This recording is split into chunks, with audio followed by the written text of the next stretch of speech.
Welcome, welcome, welcome, my Be Health Empowered family, to another episode of Excuse Me, Doctor.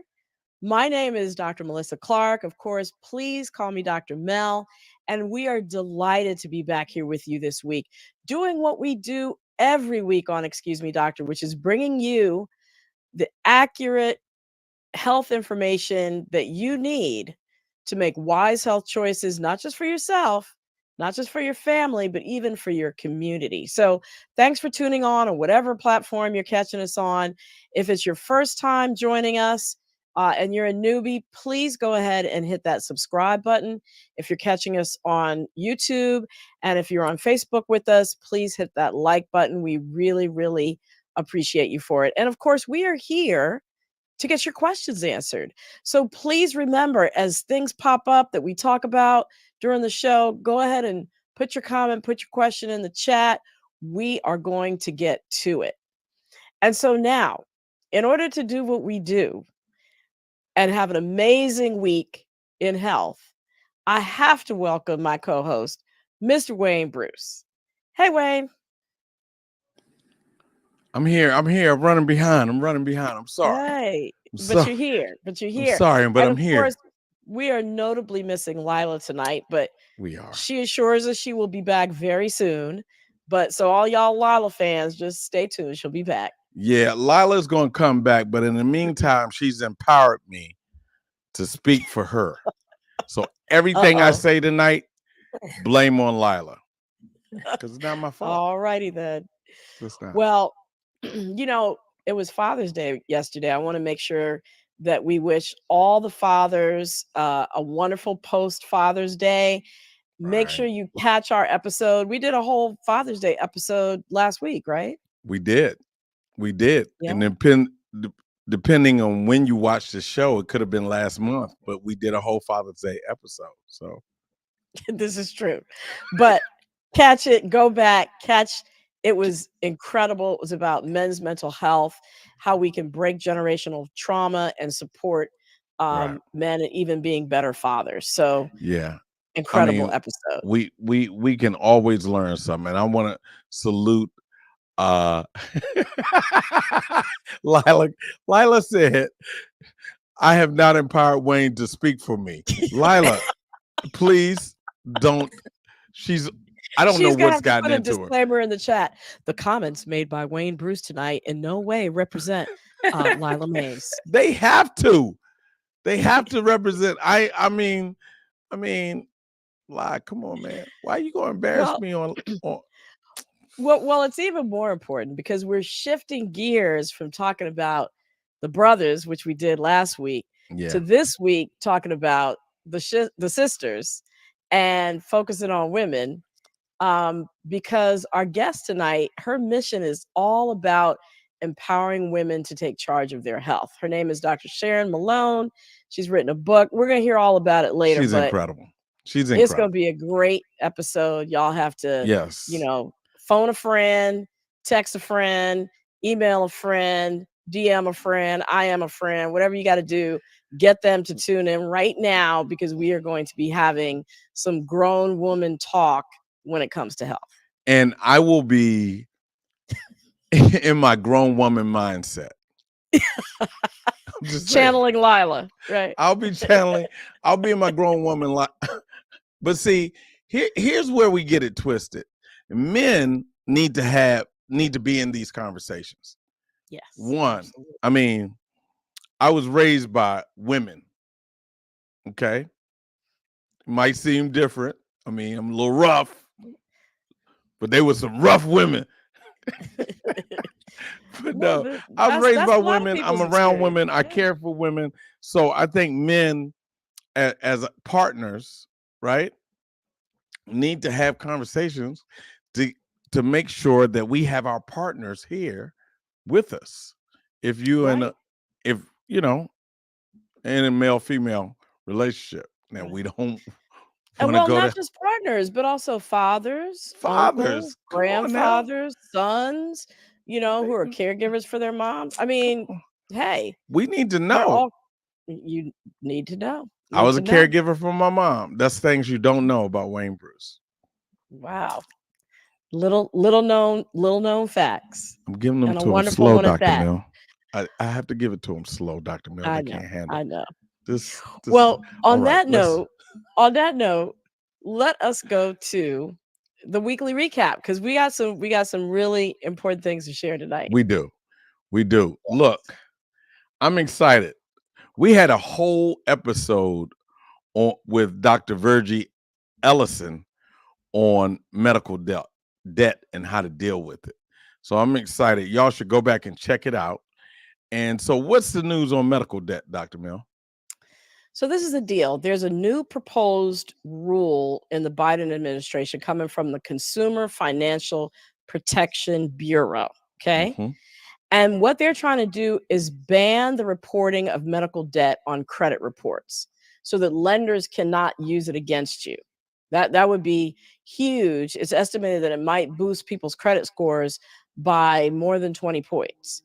And the thing is, the reason why they're pushing it forward is because research shows that medical bills on credit reports are often inaccurate and they don't really predict whether a person is going to pay off their other loans or not. And so it prevents companies from it also prevents companies from repossessing medical devices like wheelchairs and prosthetic limbs if you can't pay off your loan. I mean, could you imagine? You know, I didn't know that was a thing, Dr. Mel. I didn't it's a know. thing, and it's a thing, and it needs to be prevented. That's yeah. I mean, you can't take away a person's artificial limb. How do you do Or that? their wheelchair, or their CPAP machine, or whatever medical equipment that they Can you imagine need. the amount of snoring that's going to happen? Correct. Well, this bill would help to prevent this proposal rather would help to prevent those things from happening. So, I'm sorry, Dr. Mel. The chat is blowing up. Somebody posted, "Child, they'll take your arm and your leg." Yeah, if it's prosthetic, yes. Yeah. I'm sorry. Potentially. I'm sorry. It was So funny. what should people do if they wanna weigh in on this proposed rule? Well, look, if you want to weigh in on it, you have to go to the CFPB website and provide a public comment through August the 12th. And we'll keep everyone posted on whether this is successful or not, right? Yes, because it could make a huge difference for And people that's that the have medical Consumer debt. Financial Protection Bureau. Right? Exactly. Go to their website. Yep. It's the .gov website. Right. Exactly. So just look it up. We don't want anybody repossessing an arm, a leg, or a CPAP. Or a wheelchair. Or Or wheelchair. anything. That's the Right. worst. That's the worst. Okay, we're gonna move on. Even a bed, even a medical bed. Yeah, Yeah. been through the medical bed thing. So look, everything we hear about Florida man a lot. So now we got Florida moms involved. It's not the same, but I just want to kind of make it light, Dr. Mel. So, well, thank you for teeing it up because there's this new law in Florida that's going to allow doctors to perform C-sections in what are called advanced birthing centers. Wow. Right. But C-sections are surgeries, and they do carry a small but real risk of life-threatening complications happening. And now you might say, well, they replace people's hips and knees and all like that in outpatient surgery centers. True.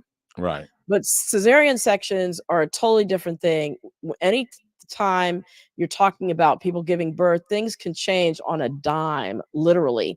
And you really have to be in a hospital where there are all the resources and backup teams, the blood bank, all those ventilator equipment, all those things that might be needed if things suddenly go wrong. 98% of births go right, but that 2%, it's hard to predict who that's going to be, and you really need to have that backup situation ready to go. And we've had a whole conversation, especially on Excuse Me, Doctor, about Black women and their childbearing and childbirth complications.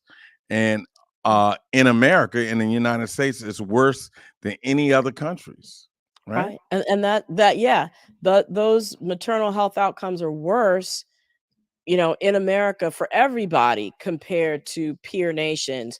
But Black women specifically have a 3 time higher complication and death rate than white women do.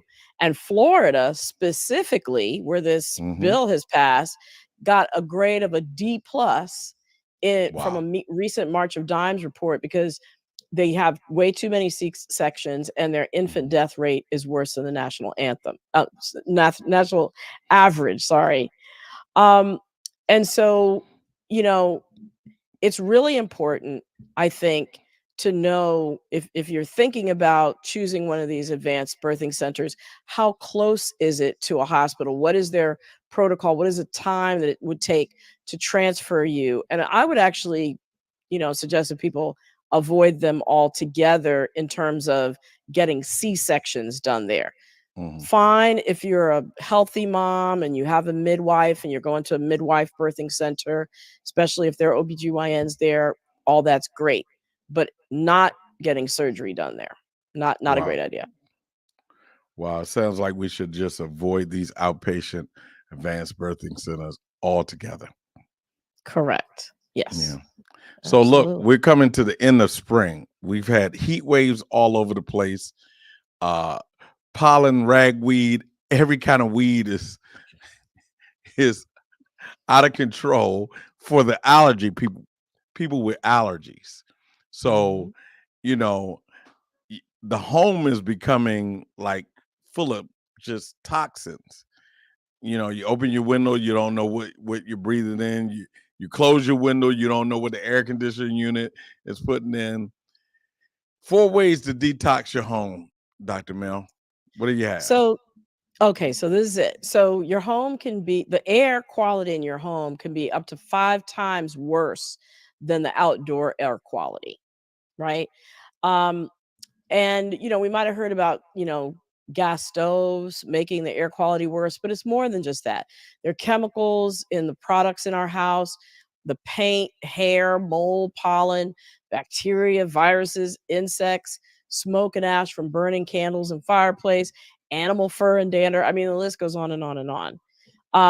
And so those are some of the things that are contributing to worse air quality in the house.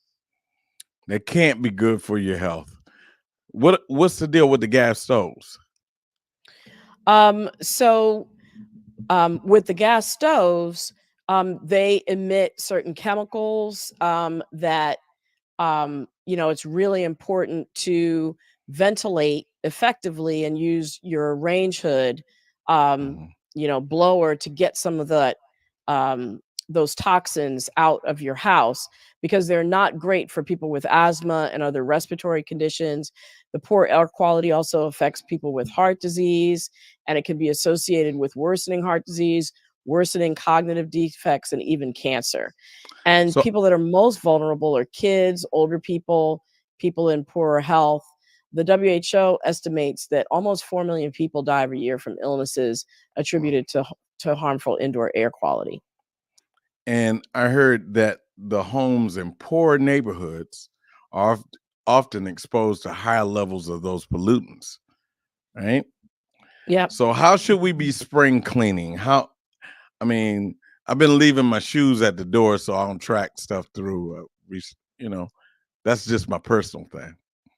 Yeah. Well, that's a really important way to improve indoor air quality. Hmm. But some of these are really obvious, cleaning, right? So vacuuming your floors and upholstery regularly with a machine that uses a HEPA filter. Um, and, not just sweeping, but using a wet mop because that just, sweeping just redistributes the dust, right? Hmm. Open the windows and ventilate, really important. I talked about the range hood and opening the windows, also using your fan in the bathroom as well. And then the last one is using an air purifier, also that has a HEPA filter because it can remove, really, really small, tiny particles and many dust mites and other allergens. So those are the ways really to do some spring cleaning, get your indoor air quality better, and have better health as a result. Can't wait to do that. I can't wait to clean, Dr. Mel. You made me want to clean. All right, that's great. There are probably gonna be people calling you since you're ready to clean. Have you go clean their house too. No, So no, no, no. Just my house. okay, Don't I y'all just call me trying to get me to clean your you house. might want to make that clear. Okay, good. Well, thank you, Wayne. Thank you, Dr. We Mel. we're gonna see you back in a little bit I'll because be we are back to going speak for to Lila later on. good luck with that. But we are really delighted to be talking tonight about grown women's health, thriving and shining, and welcoming friend of the show, Dr. Sharon Malone. She's the CMO of Alloy Women's Health. She has more than 30 years of practice as an OBGYN physician. And she has this incredible new book called Grown Woman Talk, Your Guide to Getting and Staying Healthy. And it's all about getting the best health care, how to prioritize your own health as a woman as you go through various stages of your life. And we're going to have a really frank discussion tonight. I'm so excited to welcome you, Dr. Malone. Thank you for having me back. Absolutely. So, well, let's start off. And I really like to get the backstory on why people write books and are passionate about certain topics. So, what inspired you to write Grown Woman Talk? And what's really the message that you're trying to get across to women through the book? You know what? If you had asked me 5 years ago, would I be writing a book? I would have said, "Are you crazy? No, I'm not writing a book. I'm working." Um, but you just never know where things are going to take you. And honestly, I was one of those people that was part of the great COVID resignation. I sort of had those few months to be home, and when you sit still, you get to think for a moment, and that's something, honestly, in my career, I'd never really had a chance to do. You go to work, you put one foot in front of the other, and you do that thing. So, but when I got home, I realized, I said, I didn't know what the next chapter of my life was going to be, but I knew that the one that I was currently in was done. Mm, So when I left my practice after almost 30 years, um, I stopped. I don't regret that one single bit. It opened up other doors that I didn't even know there were possibilities. But, right. I thought about all of this 30, I had 30 plus years of experience. And I'm sure you know this feeling too, Dr. Mel, that when you are the only doctor in your family, you're the only doctor in your friend group. I spend a lot of time outside my workday really navigating and negotiating healthcare for my friends and family. And, Yeah. I said to myself, now these are people, these are smart people with insurance. They are more than capable of understanding. And if there is that much confusion amongst women and not knowing what to do and not knowing just the ins and outs of how to navigate this crazy medical system that you and I have been in for a long time, then I said, you know what, maybe I will do that. I will write a book that really starts at the beginning and explains Right. to them some of the things, the ins and outs that you and I know about how to navigate, just simple things. How do you even pick a Mhm. doctor? What's Right. important? What's not? What's important about your family history? So it's a compilation of practical advice, common sense. It's some storytelling.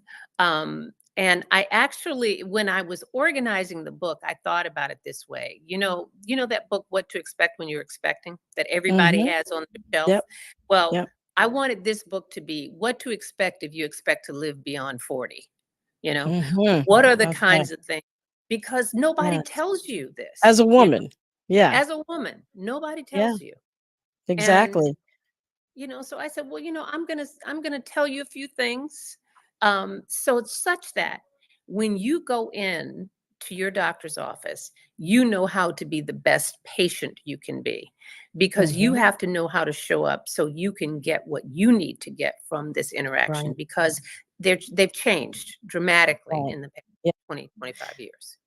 Yes, and I definitely, yeah, I am that person for my friends and family. I know exactly what you mean. And I actually talk consider it. I often say, don't be a patient patient. because you Right. got to advocate for yourself. So, and so on that same note, like what are some of the common barriers that women face when navigating the healthcare system?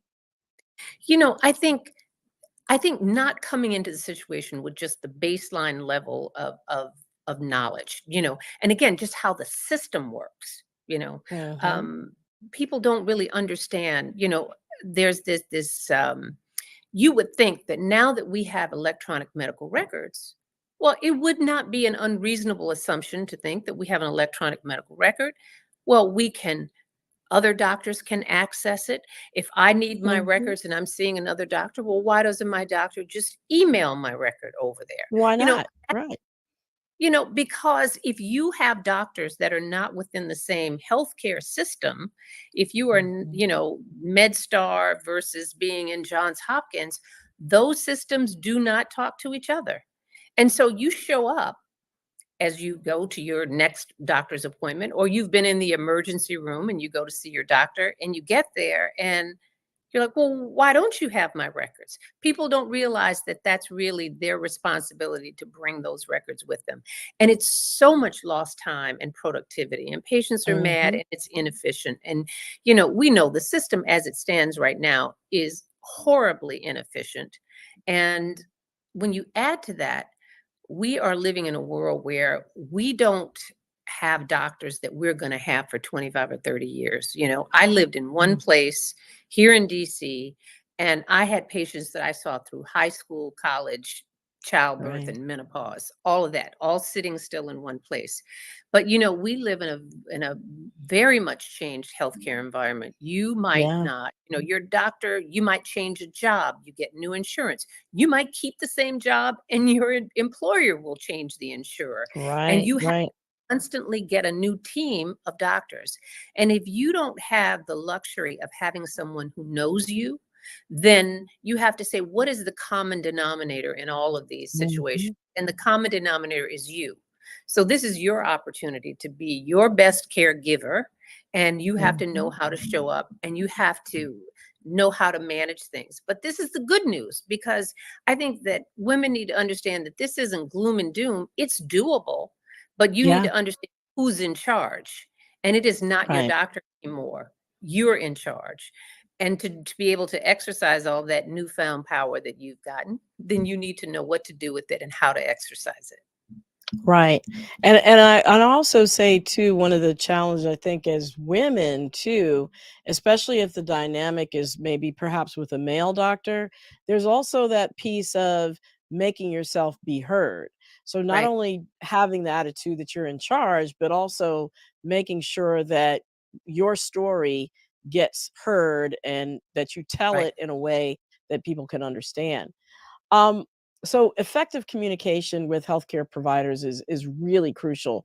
What are the tips that you provided in your book for women to advocate for themselves during their medical appointments? Well, we start at the beginning, and the beginning is give you some tips on how to create your own medical team. Mhm. What's important about a provider? How do you assemble this team? And I think that we go about it a lot of times I won't say the wrong way, but we'll say not the most efficient way.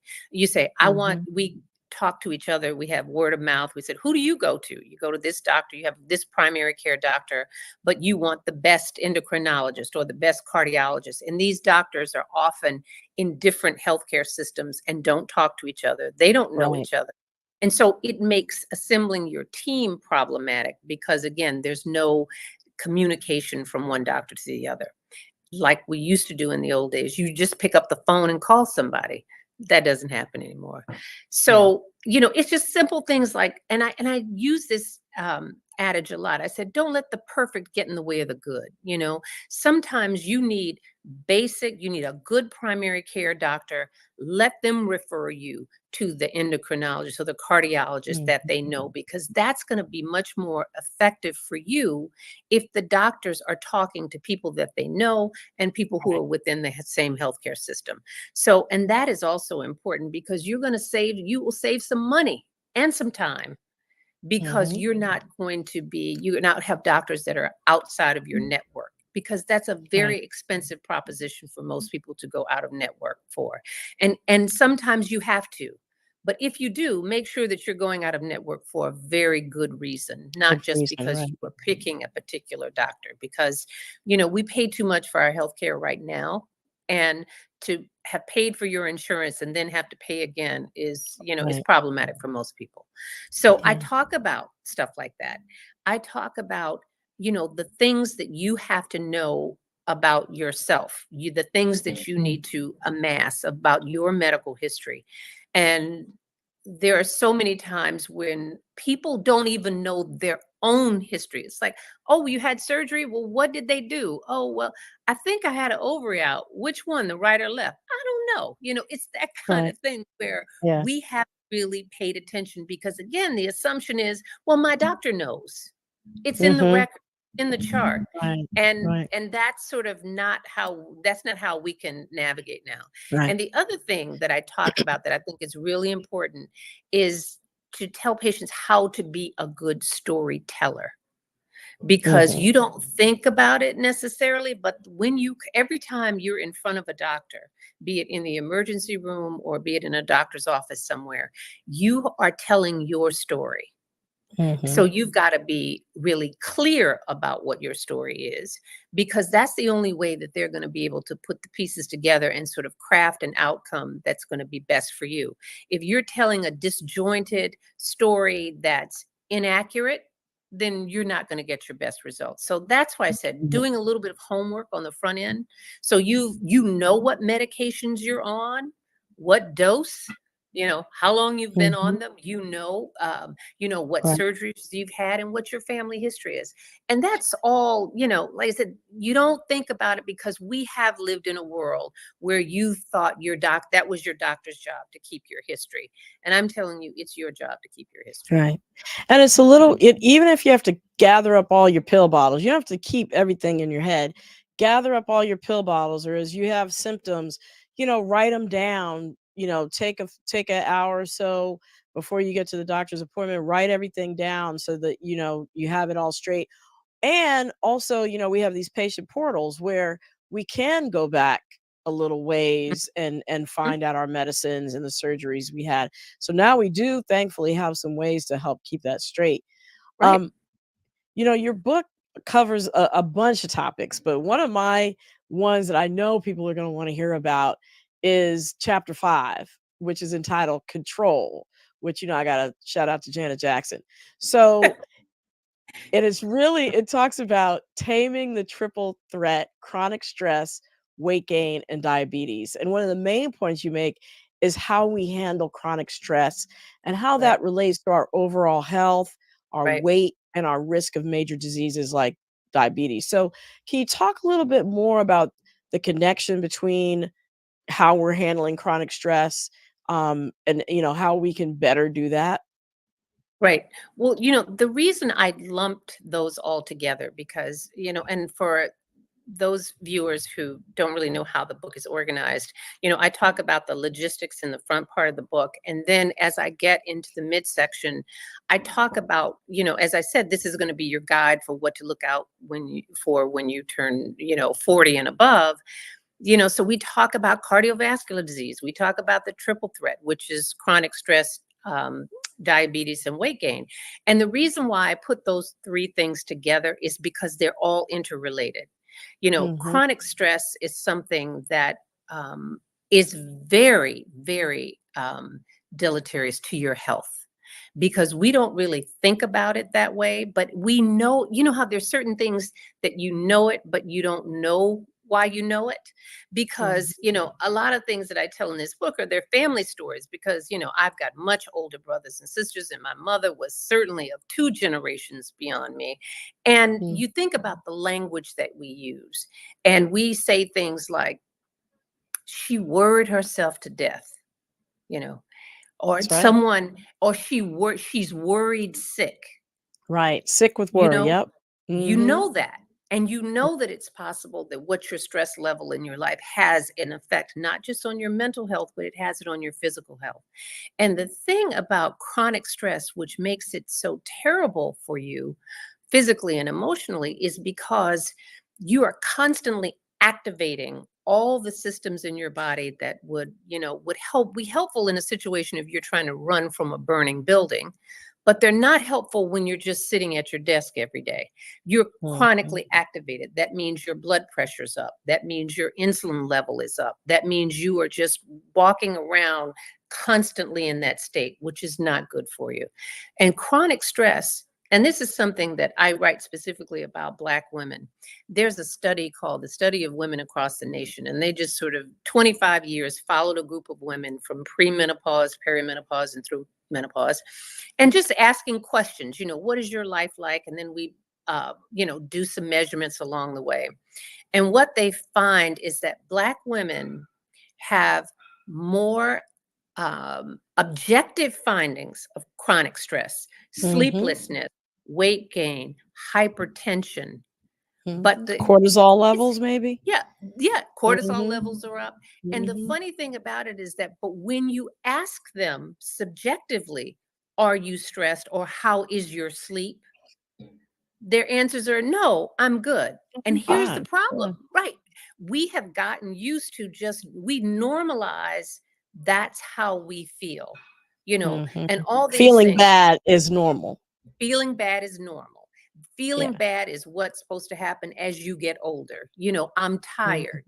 Fatigue is not normal, and if you are not getting enough sleep, you will be fatigued. And the reason why they're all go together. All right. So you're chronically stressed.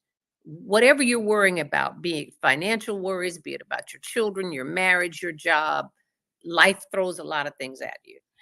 You're not going to sleep well. You don't sleep well, you're going to be chronically fatigued. If you're chronically fatigued the next day, guess what you're not going to do? You're not going to go run a half marathon. You're not going to go to the gym. You just get used to this sense of feeling bad. And if you don't do these things, well, then guess what happens? Weight gain happens. When we are chronically fatigued, when you don't sleep well and you're fatigued the next day, you make bad choices. You make bad choices as it pertains to food, to alcohol, to drugs, to whatever it is that you need to self-soothe. Right. You self-soothe, and that's how we cope with it, which again, now, the more weight you gain, the worse you feel, the more stressed you are, your blood pressure's up, now your blood sugar's up. So all of that, we've got to figure out a way to sort of untangle that sort of that ball that we have of all these things, and they all feed on each other. And if you know that, and we all know stress is not something that we get to choose about what the stresses are in our life. It comes at you how it comes at you. But we do get to choose how we deal with that stress. We do get to decide when and if we need help. Sometimes it might be you need the help of a mental health professional. Sometimes whether you need to meditate or pray or whatever, but don't live with that stress, because it takes an enormous toll on you, not just in the here and now, but years down the road with your health. Yeah, absolutely. And whatever you do, I often say, do it every day, because the stressors are there every day. So you have to have a practice to address the stress, right? Exactly. Now this was one of my favorite ones when it comes to weight gain after 40, right? Which I'm sure a lot of people listening can identify with that. You mentioned one of the main causes is, drum roll, just breathing. That's true. It is true. But in all seriousness, what are some of the other causes? And especially if you could comment for women on what role does menopause play? All right. There is a normal sort of change in your metabolism, between 40 and 50, and every woman can relate to that. I would say 90% of us do not weigh at 50 what we weighed at 30.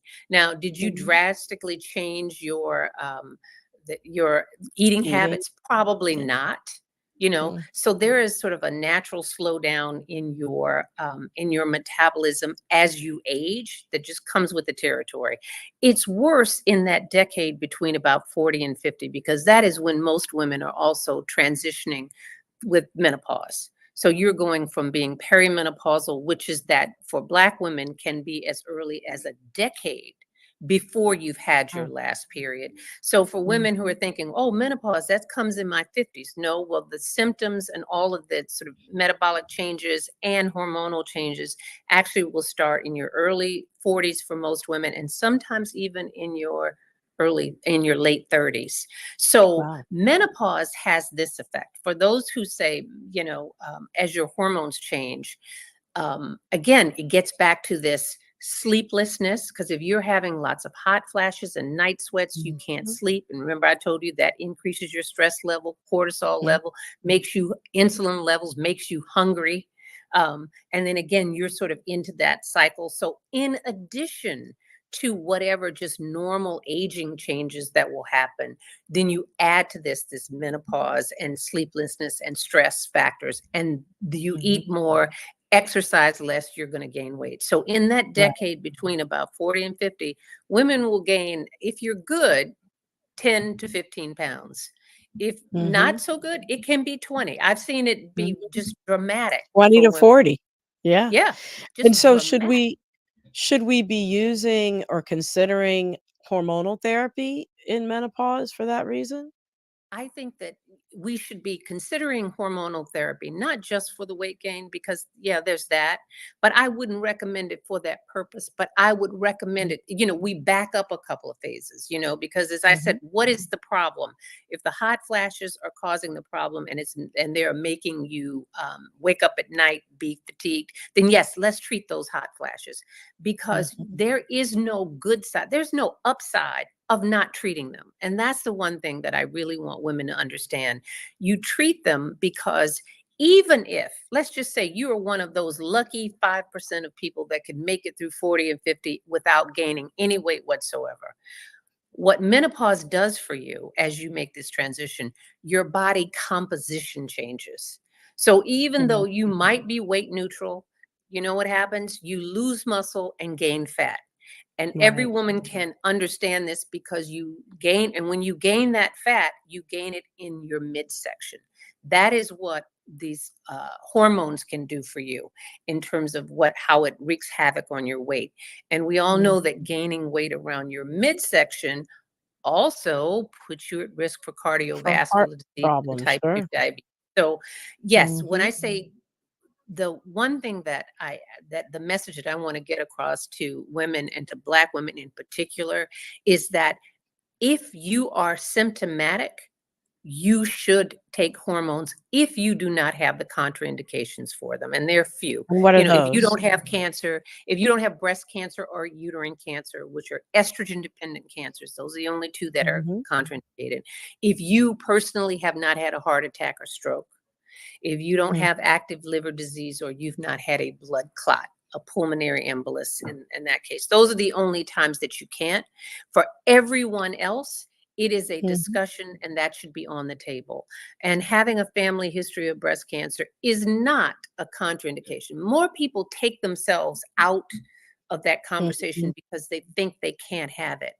And let me just say that if I tell you that Black women have a longer transition period, so this period during which you're having symptoms can go on for a decade, and then even years after you've had your last period, that's a lot of time to feel bad and to feel chronically fatigued and terrible. And your quality of life matters. And brain fog, there's the other thing that happens during perimenopause. Right. Well, I want to make sure, because it's almost time to bring the audience back in with their questions. I want to get in the question about Alzheimer's. I want to move because there is some evidence that, these hormonal changes relate to our risk of Alzheimer's. Women are more, twice as much likely to get, or a higher risk, I should say, to get Twice. Alzheimer's It's compared to twice. men. And yes, and Black women are twice higher risk compared to white women for getting Alzheimer's. So, very important topic. What is the evidence that, there is some relationship to this sudden drop in estrogen levels that we experience in menopause and the onset of Alzheimer's later in life? Well, I'll just tell you what the observational data shows. And what we do know is this: for women who have either an early menopause, means you have had your last period at 45, between 40 and 45, then that's an early menopause. or for women who've had what we call a premature menopause. And there are some women who have had their last period before age 40. So, and we know for those women that have very early and premature menopause, those women are at higher risk for Alzheimer's disease and cardiovascular disease. Well, because they've got on average maybe 10, 15 years of being estrogen deficient longer than the average woman who goes through menopause. So that's where we're thinking about what's the link between estrogen and Alzheimer's. But there is some very interesting data out of Weill Cornell in New York, Dr. Lisa Mosconi, and she has written a book called The Menopause Brain. And what she has done is she has objectively shown pictures. She has done PET scans, which are these just, very sophisticated scans of women's brains. And she takes pictures of your brain of women pre-menopause, the same woman in perimenopause, and that same woman post-menopause. And you can actually look at the pictures and you see that not only does the structure of women's brains change, but the metabolic activity of their brains change. And it happens in the areas that are most responsible for what? Mood, so there's some shrinkage of the brain. There is also the area that is responsible for temperature regulation, which is why we get hot flashes. The brain is extremely sensitive to estrogen levels.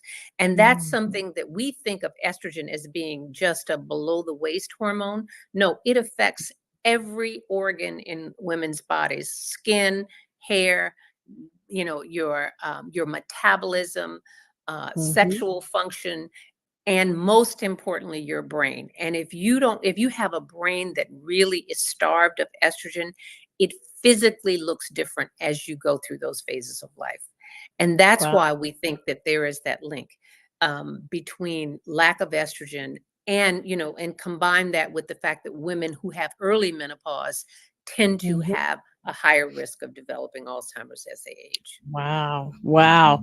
Hey, we have covered a lot in a short period of time. I had a ton more questions, but I got to bring in the audience. I got to bring in Wayne to bring us those audience questions because I know that they're out there in the chat. So, Wayne, what you got? They are out here in the chat, and I'm representing all women today, not just Lila. I just want you guys to know I'm not taking any shorts on this issue. But let me go. Jump right in with your representation. Let me go and address. We had Kendra Hayes in the chat put, what is a natural remedy for menopause? All right, I'm going to say this for you. There are certain, and I go through these in my book. Almost at the end of the chapter, we talk about the same things because I'm going to give you 5 things. Exercise, eat a diet, healthy diet of whole foods. Try to minimize the processed foods. And again, we're not the food Nazis, so do the best you can in terms of eating whole unprocessed foods. And it's really an interesting way of thinking about it. And I hadn't really thought about this way. Somebody says, well, what's unprocessed foods? And it's like, foods, if they don't have a label on it, then it's a whole food. An apple is an apple. It doesn't have to put a label on there to say what's in the apple. That's what it is. So as many of those foods as you can incorporate into your diet. Yes, get a good night's sleep. Huge, in terms of, again, that fatigue factor, in terms of how you're going to navigate. Exercise, please exercise. Cut down on alcohol, to fewer than 7 drinks a week. No, less is always better when it comes to alcohol consumption. Don't smoke. Those are things that you do, whether we're talking about decreasing your risk of heart disease, of Alzheimer's, of cancer, all Diabetes. Of that goes without saying. But when it comes to actual treatment of menopausal symptoms such as hot flashes, mood swings, sleeplessness, that kind of thing, if you've done all those things and you are still bothered, then there is nothing that works better than hormone therapy. I'm going to say that again.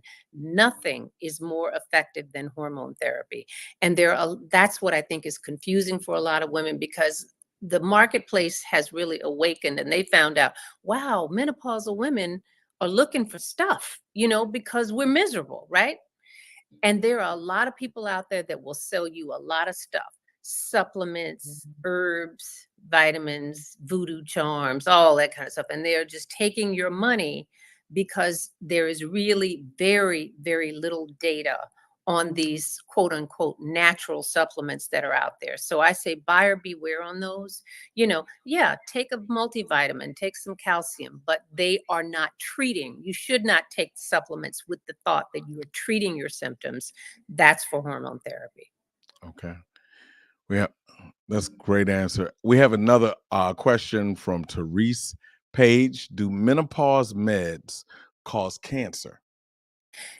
Okay, I'm so glad. That's my favorite question, because good question, Therese. That's the most common reason why women tend to avoid hormone therapy, is because there is this link, this indelible link in their minds that hormone therapy causes breast cancer. Let me say this, it doesn't, okay? And we won't go into the whole, you can read my book and read about the Women's Health Initiative, which is a study that put that in your mind. But here is something that I think is really important, and particularly for Black women, because I'm gonna back you up a minute. No one has more hysterectomies than Black women, because of a lot of reasons. We got fibroids, we got this, you get to be 40 years old and perimenopausal and fibroids and bleeding, a hysterectomy. That's changing a little bit now because we have other alternative therapies for that. But still, by and large, Black women have, considerably more hysterectomies than white women do. Well, if you have had a hysterectomy and you are taking hormone therapy for treatment of your menopausal symptoms, watch this. That same study that told us the terrible things about it's going to increase your risk of breast cancer, that's not even true, but that's for women who took estrogen and a synthetic progestin. For women who've had hysterectomies, and they can take estrogen only, because you don't need to take the progestin if you don't have a uterus. You can just take estrogen because that's the active ingredient that's helping your symptoms. That same study showed that for women who have had hysterectomies, not only, and they have 20 years of follow-up data on this, the women who took estrogen only have a 23% decrease in the risk of developing breast cancer and a 40% decrease in the risk of dying from breast cancer. Wow. So follow this with me. If estrogen caused breast cancer, how could that possibly be? No. So, but even in the area where we're talking about the study that said there was a slight increase in the risk of breast cancer, there's formulations of estrogen that really we don't use as commonly anymore. We use what are called bioidentical estrogens, which are the same estrogen as your body makes. And we also use the same progestin or progesterone that your body makes. So we're not using the synthetics so much anymore. And they're not terrible, but we have moved away from that. So we have different ways to give estrogen, more of the bioidentical, less of the synthetic types that we did before. But even if you have a uterus, the risk is so small. And let me put this in perspective. Even if you took estrogen and you got breast cancer, your risk of dying if you take estrogen is no worse than if you didn't take it. So we have to think about more things like cardiovascular disease, because we do know that women have an increased risk of cardiovascular disease after menopause. And taking hormone therapy decreases your risk of cardiovascular disease by 30 to 50%. And in any given year, more women die of cardiovascular disease by orders of magnitude greater. Anywhere from 2 to 7 times more women in each decade will die of heart disease than die of breast cancer. And when you think of it that way, we're very afraid of breast cancer, but we're not afraid of cardiovascular disease. And way more women die. And as a matter of fact, more women who have breast cancer die of cardiovascular disease than die of their breast cancer. So put that in the back burner about, Right. that if that's the reason why, or you're thinking you can't have it because your mother had it or your sister had it. And I've had 2 sisters with breast cancer. I have a very breast cancer laden family, and I take hormones because I realize that every medication that you take has some risks, it has some benefits. And as long as the benefits for you outweigh the risks, which are small and manageable, then yes, you can take hormone therapy. And I think So that I want to make So- sure that we have time for another question. Yeah. I just want y'all to realize that that's like giving LeBron the basketball and asking him to make a free throw. She is a menopause expert. She can go on for hours about menopause. I can't. But I can't. don't play with her. yeah. You know. So what let else? me get a few more in. We're in the lightning round. So let me get I'll make my answer shorter. I promise. we're in a lightning round. So I'm going to get a few more in. And now, since you brought in since that question was asked, there's a whole slew of things. So let me get to this first question. Terry Solomon asks, how do you get hormone therapy? Oh, you see, well, you can go to your doctor. Your gynecologist is generally the person who is most qualified to do hormones, but a lot of them don't even know how to prescribe hormones. And this is almost a setup here. And if you cannot find a doctor who either knows what they're doing or knows how to prescribe, or a lot of doctors will say, you can't have it. And you're like, please, then go to myalloy.com. That's why I'm the chief medical advisor there, because I help them develop protocols. And it is specifically for women who cannot find a doctor who knows how to prescribe.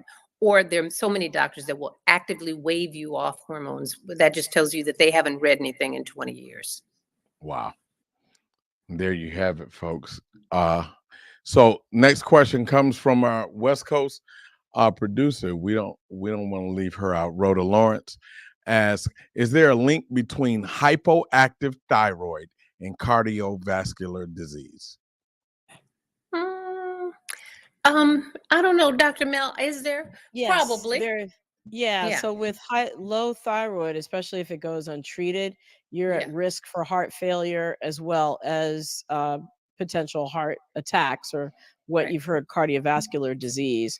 So that's all the more reason to get it treated. And Dr. Malone mentioned, fatigue is not normal. We get used to it being our new normal. But if you are unusually fatigued, you should go to a doctor and ask them to evaluate it, because there are many, many causes. Low thyroid is one of them that you need to be aware of, and it's treatable. And so, hey, why not get it checked out, get a diagnosis, because many of those diagnoses are treatable. Right. And a lot of times just on your routine physical, that thyroid screen will be part of your routine physical. So they will tell you whether you have underactive thyroid or not. And it's the same concept as we talk about with hormone therapy. If you were underactive thyroid, of course we would treat you for that. So think of menopause as being the same thing. You do not have estrogen. So we are replacing what your body no longer makes naturally. I want to throw a question in there. What about testosterone? I hear a lot of women getting on testosterone and testosterone pellets. And what is your take on that?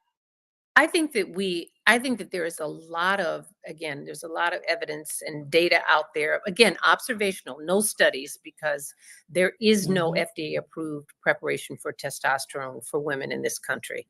So we're finding we as women actually make more testosterone over our lifetime than we make estrogen, because we have 3 hormones. It's estrogen, it's testosterone, and progesterone. So yes, it does have a role in muscle and maintaining muscle, some people said it makes them feel more energetic. It has a role in libido. Libido and sexual function and but for women, it's way complicated, because you can't just even look at a number and say yes or no. But for some women, they swear by it. And I say this, always start with estrogen first.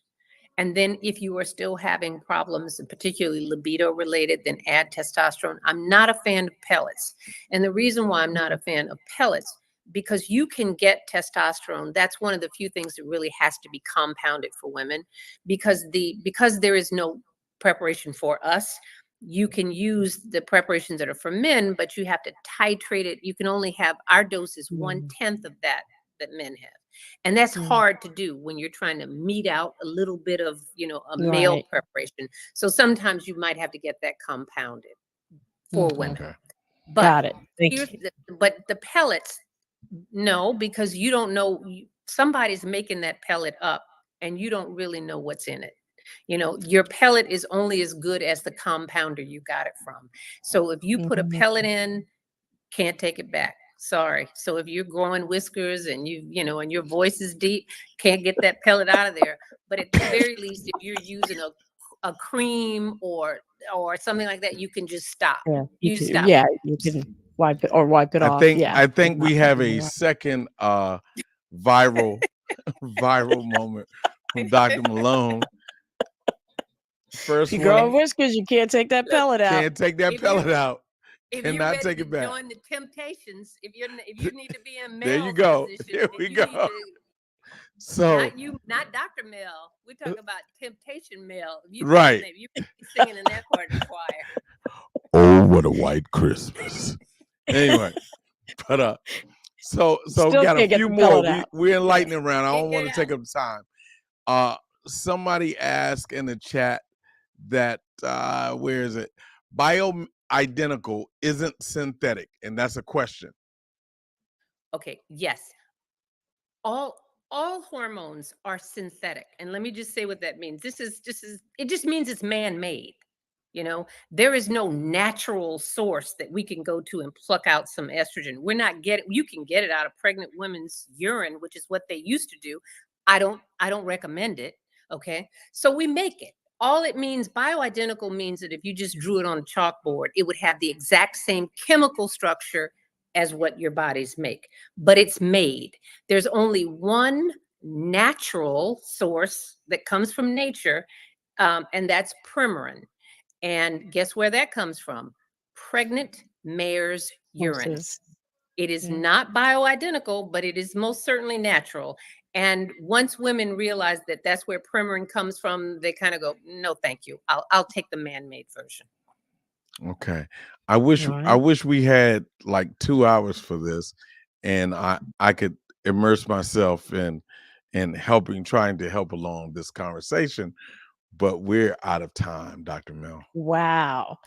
Well, we covered a whole lot in a short amount of time. Dr. Malone, as always, you are a wealth of knowledge.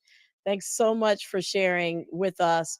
And I just want to make sure that everybody knows to go out and get a copy of Grown Woman Talk. It is available now, right? In bookstores, on Amazon. Yeah. There we go. There we go. There it is. Yep. Wait a minute. Oh, there we go. Grown Woman Talk. Yep. Your guide to getting and staying healthy. So thank you so much for being here. Again, thank you, Mr. Wayne Bruce, for channeling the voice of women tonight. My fabulous co-host and producer. And you, my Be Health Empowered family, thank you so much for tuning in and for the wonderful questions. And remember, until I see you again, be wise, be well, and be health empowered. Thanks for joining.